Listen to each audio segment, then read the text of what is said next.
violent extremism, especially as it relates to anti-Semitism. Can you talk about the resources that you've created to empower communities? Thanks. Okay, so I have about 140 characters or less. So let me just say, in the Jewish community, the concept of violent extremism is not abstract. It's very real. And so at ADL, domestically but also internationally, when we're trying to deal with, mitigate this threat of violent extremism, we don't have the luxury, frankly, to focus on one extremist movement over another. And so, this discussion today and in the coming days and for a while, it's really imperative for us, based on our research, based on the trends that we're seeing, and frankly, based on the threat not just to the Jewish community, but to the entire American community, that we look not just at one community. Violent extremism is not a Muslim community problem, it's an American problem. It's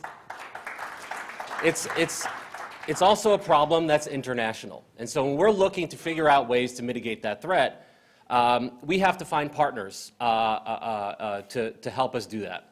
And so at ADL, we found multiple different partners. I still believe that effective countermeasures, counter-narratives, and just effective ways to counter violent extremism is through work with law enforcement. That's important. We heard about it on the panels today. An informed law enforcement entity, agencies, the more that they know not just about the communities, but about the actual threats. That's where ADL steps in because of our research.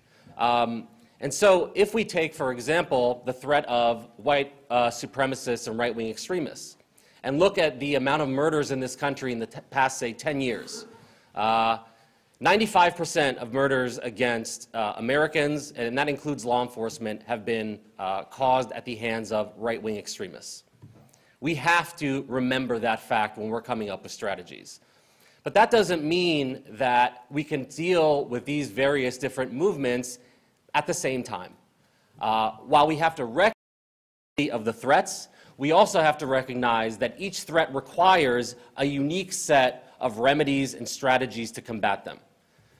So dealing with a sovereign citizen movement, which is likely going to get in a confrontation with a law enforcement officer because they don't recognize authority, is a very different approach than when dealing with American citizens who are motivated by radical interpretations of Islam. We can't have the same remedies, so we have to treat them separately. It's important to have a space to deal with ISIS and al-Qaeda, to discuss that. It's also important to have a space to deal with white supremacists. And of course, we